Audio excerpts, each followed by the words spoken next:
with the last warm-up out of the way there at 405, we can now get started on our heavy push mid-grip 2-board 6x2 set. And if you've followed along since the beginning of this prep, starting at 100 days out, I started at a much lighter weight without the block, mid-grip, doing 6x2, and progressively overloaded that until I failed. This is all part of my fail forward style programming. So when that failed, I added the block to reduce the range of motion so I can continually add load, building up the area where I'm weakest, which is the second half of the bench, mainly tricep. So today we're continuing on, adding another, I believe, 5 pounds from the previous week. This is officially 46 days out, week 7, about the midway point of the entire prep, leading into some pivotal moments as I need to start deciding what the actual taper and buildup is going to be leading into meet day. This day has been moving quite well, no real problems, so we are just continuing on with our progressive overload, and until that fails me, this day will not change. So now we're just going to move on to some heavy working sets.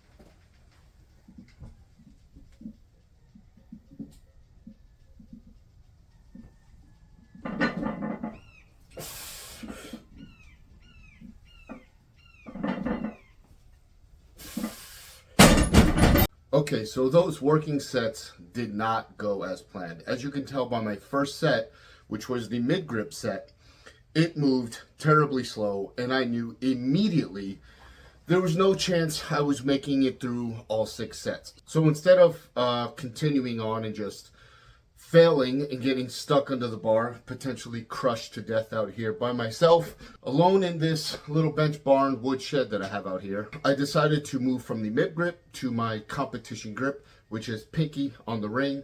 And for those that haven't seen my earlier videos, mid grip would be on the knurling in between the ring and the edge of the knurling. So close grip is pointer on the edge of the knurling. My competition grip is pinky on the ring. So mid grip for me is in between that, in the middle of the grip. So that mid grip position gives a more direct focus on the tricep. So that mid grip for me gives a more direct focus towards the top end tricep portion of the bench press, and also increases the range of motion, which is good when I'm using that 2-board, which is reducing the range of the motion. So I'm overloading the portion of the bench for me that is hardest. But to finish that session, I had to move to my normal grip, where it actually reduces the range of motion in reference to the mid grip, and also I'm a lot stronger in that position in reference to the mid grip. So I was able to finish all 6 sets successfully, but 5 of those sets being my normal grip. So what you just seen was a test run of 405 for 2 reps with a slingshot bench. So what is the difference between using overloading tools to increase bench in the top end? You can reverse band, meaning put a band up top, so when you lower it, it progressively reduces the weight. So at the bottom, it's lighter than at the top, which is the reverse of using regular bands, where it gets heavier at the top and lighter at the bottom, right? So then you have the slingshot, which essentially does the exact same thing. So at the top, before this part reaches your chest, it doesn't do anything at all. So I'm getting a feel for the heavy weight in my hands until the stretchy portion begins to touch your chest, and as it stretches out, it reduces the load. And then coming off of the chest, it actually acts almost like a springboard to give you more speed off of the chest until it releases, then having your triceps do the remainder of the work. Whereas the 2-board, there is no reducing of the load at any point. It's just only reducing the range of the motion. So for next week, I believe right now, unless I change my mind, I'm going to just repeat this from last week and try to do the 425, 6 sets of 2 at mid grip. Maybe I'm just having an off day. If I fail that again, I will probably be making the switch to the slingshot so I can continue to overload my bench in the range that I need it. And that 405 that you see me do was my 7th set, so a bit fatigued, and it was in fact mid grip, and I was able to complete it quite easily in compared to the 425. So I will be able to continue to overload over the next several weeks if I switch to this, but I need to see if this was just a fluke for the day, and maybe I'll be feeling better next week. Now just continuing on the work that really drives the progress, everything after the main movement. So this is the incline bench that I've been building up for quite some time. This will be the heaviest I've ever attempted for reps, and I'm going to absolutely obliterate it to make up for my terrible showing just before.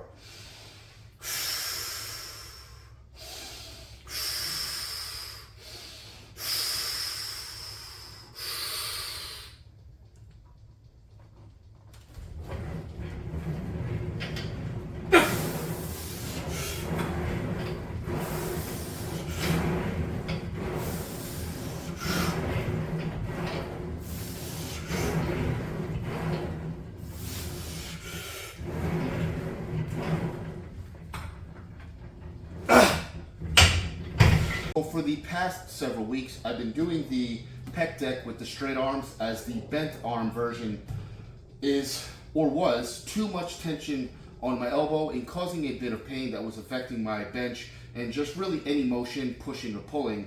So moving to the straight arm reduced that tension in my elbow and allowed it to heal, along with some other rehab training I've been doing.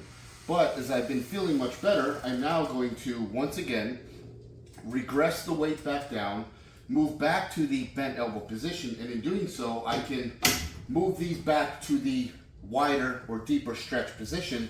As I wasn't able to get into that position with my arms straight, it was just too much pressure on the chest, and in fear of tearing a muscle, I just reduced that range of motion by going from here to here. But now that I'm going back to the bent elbow position, I'm gonna move back to the full range of motion, which is where I would prefer to be.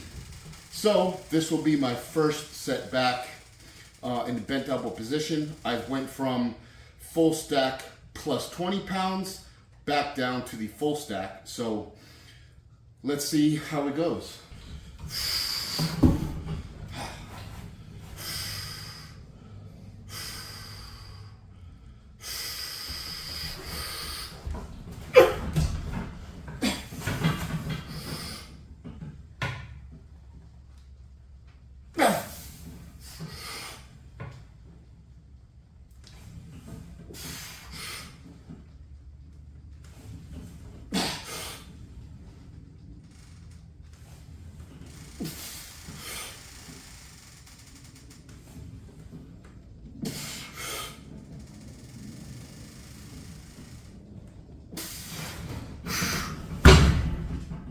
And adding that little bit of range of motion back, I definitely feel.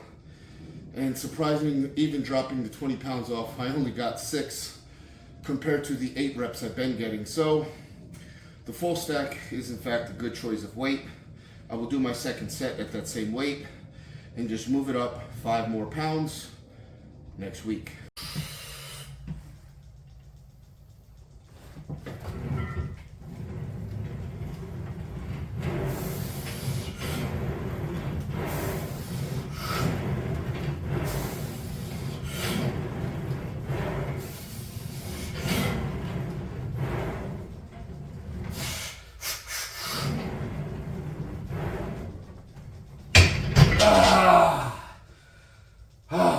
Close. Not quite, but close.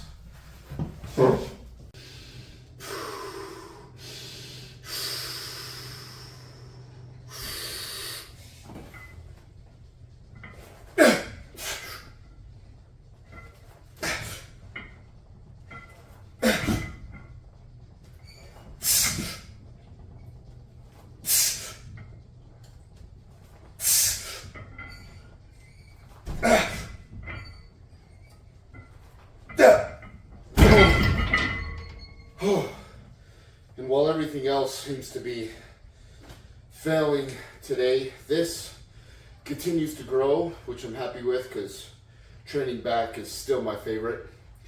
My long-term goal is still to do 2 sets of 8 with 5 plates on each side. I'm getting quite close as I have 4 plates at a 35, so only 10 pounds each per side, and that was indeed 8 reps. So as long as I can complete 8 reps on my second set, I get to add another 5 pounds per side, moving me that much closer to my long-term goal.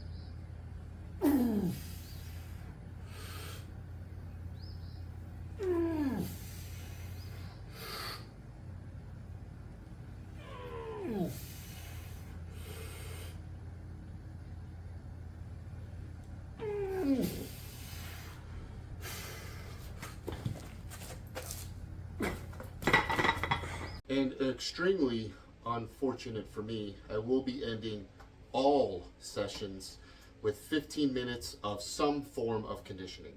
Today I am choosing the Airdyne, pretty light cruise, just enough to get the heart rate pumping, moving.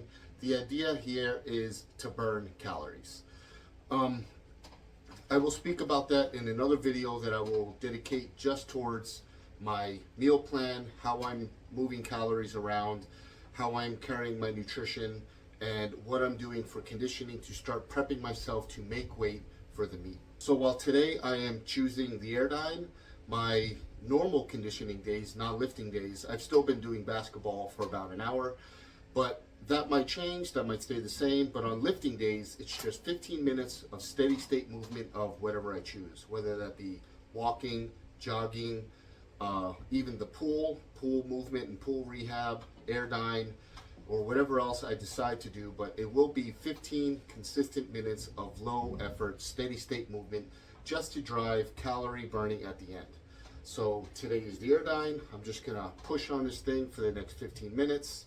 So look forward to the video that I'm gonna talk about maintaining weight or reducing weight or adding weight, whatever you need to do to meet the weight requirements of your weight class and do so in the most efficient manner, as I have a lot of experience with cutting weight and making weight, and I've never missed weight in all my years of competition, to include jiu-jitsu competition. This is nearly 15 years of competition. I've never once missed weight.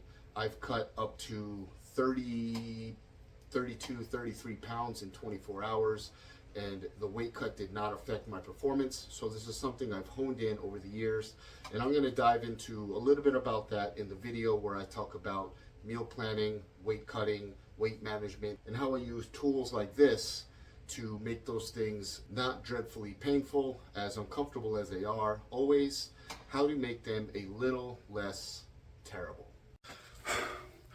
And 15 minutes later, I am done, and I have such a love-hate relationship with this Airdyne, but now I get to eat.